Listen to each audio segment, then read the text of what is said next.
Hello everyone, it's been a while since I did a article discussion video. I think I've only ever done two, and I think it's time to do some more. It takes a while for me to actually make proper videos. So in between, I think it's good to flesh out my channel a bit with some article discussion. Of course, it's going to be relevant to Lovecraft. So let's see what the hell is new in the world of Lovecraft. In recent years, the reputation of horror author HP Lovecraft has come under fire. Yeah. On one hand, he is responsible for an entire branch of cosmic horror that remains extraordinarily influential with writers and filmmakers. Yeah, that's true. I mean, he basically invented cosmic horror. On the other hand, he was emphatically, vocally racist and anti-Semitic, which has given some contemporary fans pause when honoring his legacy. I guess, there's been enough butthurt, I think. I think mostly the divide is between Lovecraft fans who just don't give a shit and can separate the art from the artist, and then the more sensitive types which cannot do that. Ruthana Emrys, no idea who that is, found a different way to draw on Lovecraft's legacy. In her debut novel Wintertide, must be that thing, she makes humans the real monsters. Okay. Already this is telling me something very easy to see. This is one of these situations where they try to make, they try and flip things and make you look like the bad guy, like, wow, was I the monster the whole time actually? Was it always me? Think of like, what was it, I Am Legend, where it turns out that Robert Neville was actually the bad guy the whole time from the monster's perspective. In 2014, Emrys introduced Ephra Marsh in her Tor.com novelette The Litany of Earth. Okay, well, let's see what the hell that's about quick, huh? Okay, The Litany of Earth. Okay, I'm not going to read the whole thing, but, let's just have a look. Actually, I haven't actually read this article yet. I'm doing it live as I'm doing this with you. So, let's see what the hell it's about. The state took Ephra away from Innsmouth. Okay, I'm really liking it. It's set in Innsmouth, one of my favorite locations. They took her history, her home, her family, her god. They tried to take the sea now, years later, when she is just beginning to rebuild a life. An agent of the government intrudes on her life again. What the fuck? Oh, okay. I think I can see what's going on here, and I'm already getting pissed off a little bit. What's her name again? Marsh, right? She's Ephra Marsh. She's from Innsmouth. Therefore, she is... Okay, this is what's basically happening here. Look. Her name is Ephra Marsh. So she's a Marsh, as in like Obed Marsh. And she's from Innsmouth, so it's pretty much a certain thing that she has the Innsmouth look. She's one of the deep ones, or tainted with the deep one's blood. They took her history, her home, her family, her god. They tried to take the sea. So obviously that's implying that she came from that area. She is connected to the sea. That's pretty much confirming that she is a deep one. You know what I'm thinking here? I'm thinking that this novel, this Litany of Earth, but also the other one, this Wintertide thing, I can predict now where it's going to go. This is going to be about, it's going to be a social justice novel, and it's going to be about how the deep ones are actually a persecuted minority group. It's going to be turning into a metaphor for Islam or something like that, or maybe I don't know, the Japanese in World War II in America, because they got a shit deal. But I'm betting that this is spurred on by Islam or something like that, because in America now they're clamping down a little bit on Islamic integration, and then everyone has a persecution complex there. I'm calling it. In this alternate history, Lovecraft's deep ones and the other creatures are real, okay, but they're real in Lovecraft's books as well. Well, as real as a fictional thing can be. This is also fiction, but they were also real there. In 1928, the government locks her up and her family up because of their otherworldly qualities and belief. Oh, okay, yes, ding ding ding. Yeah, it's social justice. Social justice fucking 101. So basically now they're painting Ephra here as the victim. It seems like, yes, we're going to align Ephra with people that get persecuted for their beliefs and their qualities. It doesn't go far to think of how the victim card gets played over and over again in America, especially in the political circles now, that you have the whole identity politics movement. So you're fucking old. You're fucking a white male. Look how many times you see the word person of color come up, or they're differently abled, or they identify as a sexuality, and if you don't go for that bullshit. Like, you don't believe they're a demisexual pan-queer otherkin, you're suddenly literally Hitler. And it seems like this is what this novel's going for. They've imprisoned her in the desert far away from the seas where they lived. When the Second World War breaks out, they're joined by the Japanese. Okay, well, okay. Yeah, so it seems like they're going to play that route now. Let's see if we can play a little game here. We have Japanese American citizens. Oh my. As far as my knowledge goes, when World War II broke out, they were in America, yeah, but they behaved themselves. They were not really allegiant to the Emperor or the Imperial Army. What the fuck did the Deep Ones want to do? Let me think now. The Deep Ones wanted to take over the entire world. I think Zadok Allen said it best here. Let's hear what Zadok Allen says about what the Deep Ones were going to do to humanity.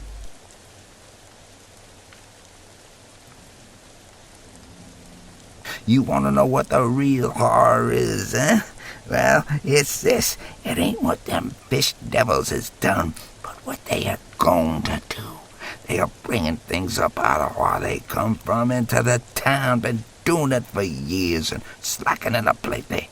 Them houses north of the river betwixt Water and Main Streets is full of 'em. The devils and what they brung, and when they get ready, I say, when they get... Ever hear of a Shoggoth? Okay, can we see a little bit of a difference here? On one hand, we got Japanese American citizens, didn't bother anyone. Brought delicious ramen to the US. And on the second hand, we have a race hostile to humanity as a whole. Now, you got them, they want to come and bring Shoggoths to the fucking world. And no, we're going to compare the two as if they're equal. Oh my god. Let's read on. Wait, I have to sip my wine first. Afra and her brother are released after the war, the only remaining survivors from Innsmouth. What do you mean survivors from Innsmouth? There were plenty of them. Sure, the police raided the fuck out of Innsmouth in the shadow of Innsmouth, but they didn't kill them all. No, in fact, it was made quite clear that those with the Innsmouth look dive to Devil Reef regularly, and it was made clear that the US Army used a U-boat to try and blow the shit out of Devil Reef, but it wasn't successful. So why are you saying that they're survivors? It seems to me that this, what's her name again? Ruthana Emrys? She doesn't know her Lovecraft, yet she's making a whole book about Lovecraft. While Afra is extremely reluctant to help the agent given her history, she's persuaded that Spectre represents a new attitude towards her people and an opportunity to return home. A new attitude to her people? You mean the people who wanted to bring up hideous, indestructible machines of death to Earth and to wipe us out? And the Spectre guy suddenly, let me guess, he's a bleeding heart or something. And he's like, oh no, hashtag not all deep ones or something, right? Is that the kind of character you're building here? I see. Okay, hashtag not all deep ones. Let's go on. Afra and Caleb contend with the loss of their community and their place in the country. Again, it seems to be playing up this whole Islam of the 21st century / Japanese American of 20th century. Okay. Ever since Trump got elected, which actually would be interesting to see when this was written, this book, I don't know.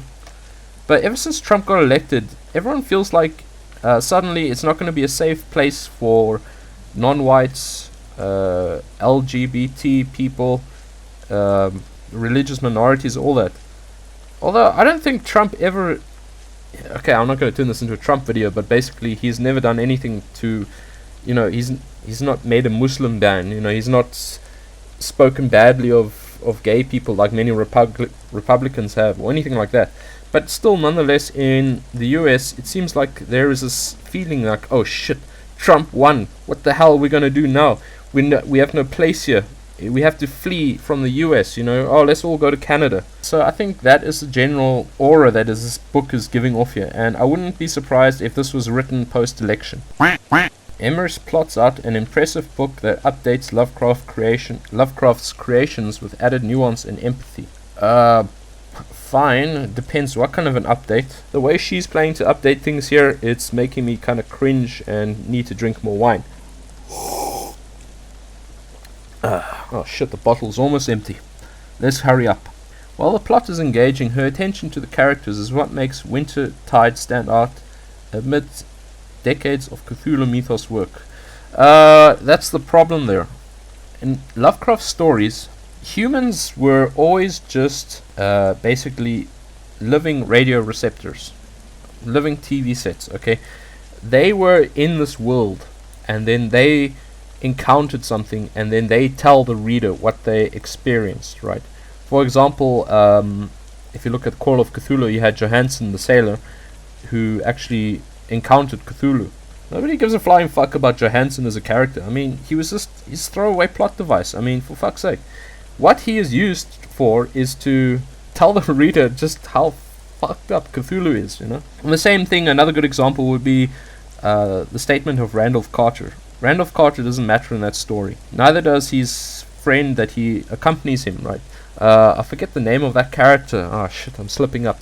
But anyway, in the statement of Randolph Carter waits outside the grave, and his partner goes into the grave, and it's like a tomb that goes really down deep into the earth, and he reports what he sees, what he hears. His reaction to that is the horror there. But nobody gives a shit who this character is. So now here, this article on TheVerge.com is saying that this is what makes it stand out against decades of Cthulhu mythos works. Yeah, but it's standing out for the wrong fucking reason here, you know. It really shouldn't be like that. You basically failed at, you know, Lovecraft 101. Her book is as much about systematic prejudice as it is about Cold War politics. Well, I guess cosmicism doesn't really matter to these people, huh? I mean, you know, that's just the whole basis of what Lovecraft was about. But no, fuck that. Who needs that? Who needs to write a story that tackles man's place in the cosmos? What we are there in this place? What is our end fate? What are we as a species? You know? That is what it's all about. His stories were basically just a vehicle for his philosophy. But nah, fuck it. Okay, it's the 21st century. Identity politics are here. Post-truth is the word of the day. Let's go for, how about, it's systematic prejudice and about Cold War politics in Lovecraftian story.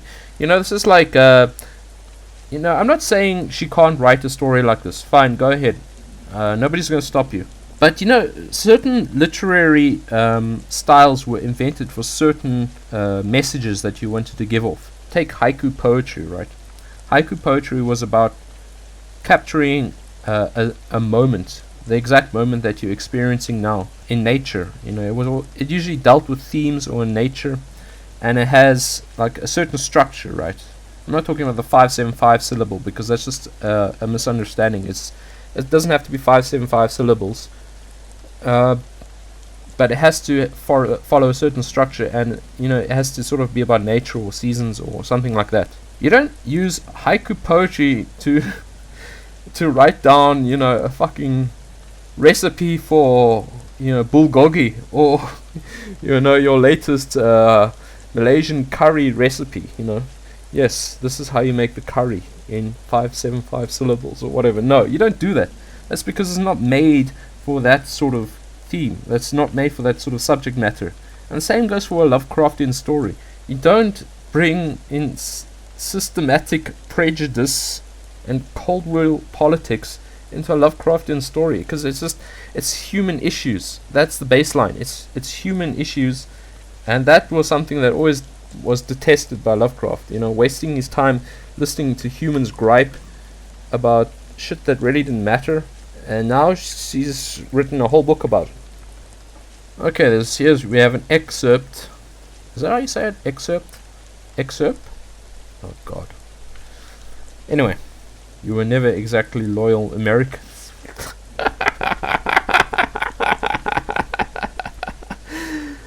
Fuck me sideways.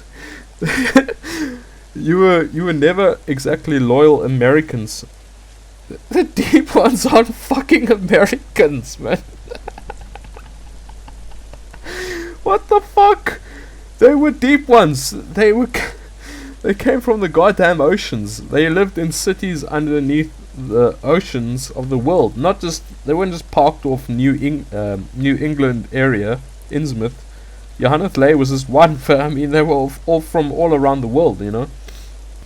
Obviously, what has happened here is that this stupid idiot here, this author, has basically skimmed through in like 5 seconds the spark notes of Innsmouth, the shadow over Innsmouth, and has decided she wants to make a social justice warrior novel about the 21st century issue with Trump. That is my guess. That is my gut feeling. Okay, that is what my balls are saying to me right now. And it seems like that is exactly what it is, because this is a very, very shoddy and weak metaphor for, well, this is for Islam, right? Because I know ever since every time there's an attack,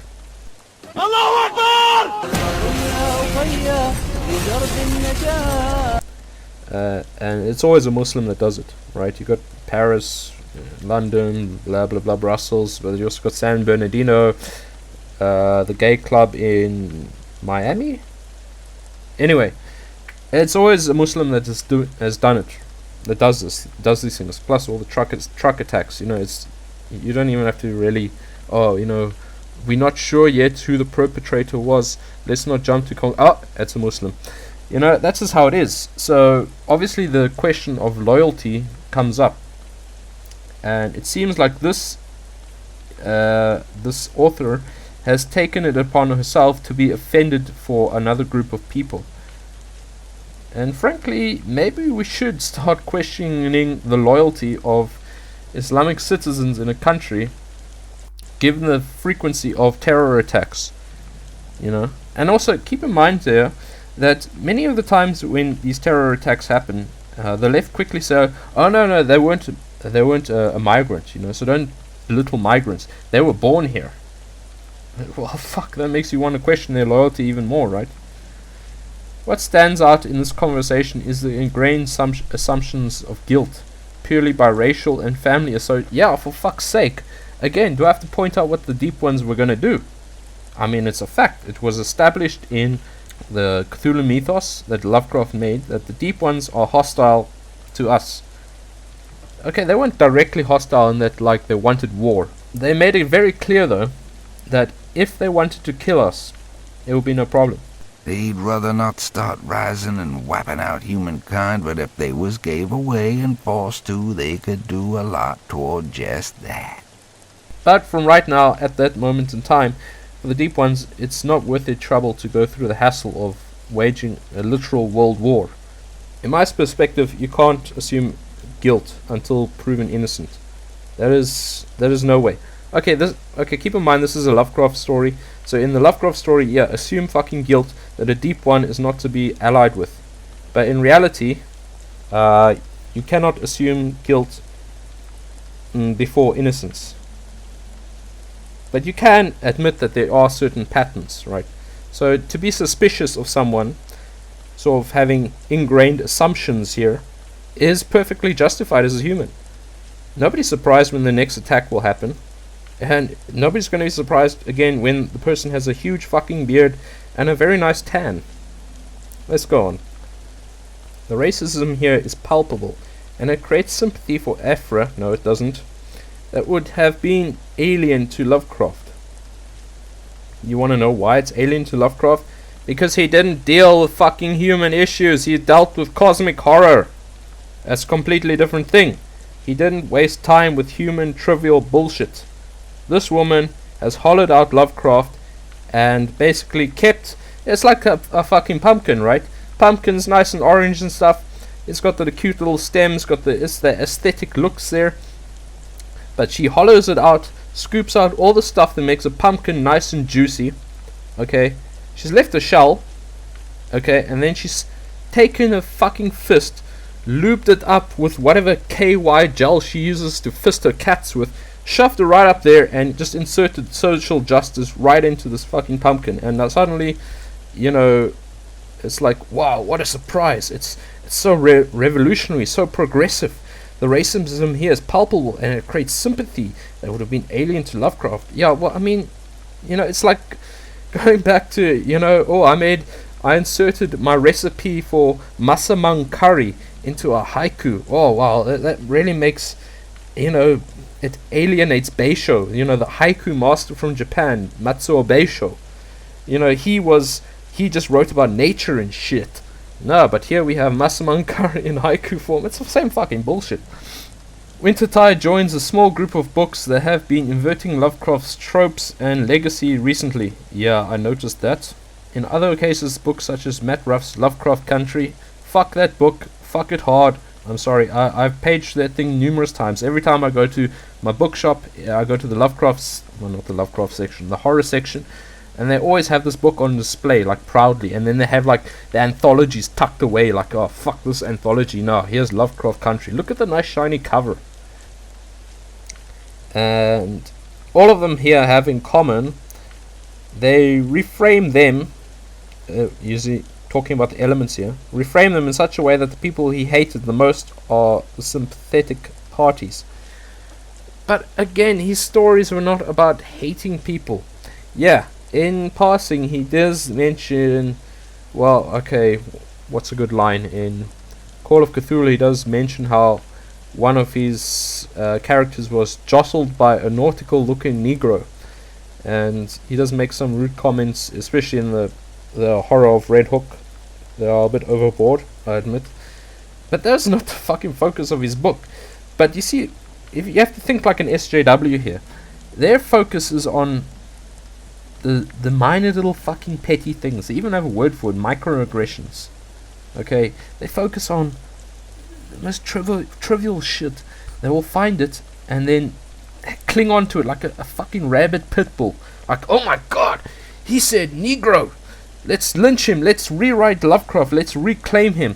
Let's dethrone him. We have to rewrite all his works and subvert him. And we have to publish these social justice iterations of his works to correct him for the modern day era. This is how Lovecraft should be. It's not about cosmicism. No, it's about racial prejudice against the deep ones. Because not all deep ones. Hashtag. Yeah. Oh, man. Okay, I'm fucking tired now. Basically, this book can go fuck itself. It is just another, by their own admission here, it's another drop in the ocean of shitty leftist butcherings of Lovecraft. Just think of the pumpkin analogy I gave you earlier. You're hollowing out the pumpkin and you stick in your fist with the cat lube or whatever I said. In short, fuck this. And I'm going to stop the video here. I'm going to go to bed, and tomorrow I'm going to work on making a proper video. And we'll see when that gets posted.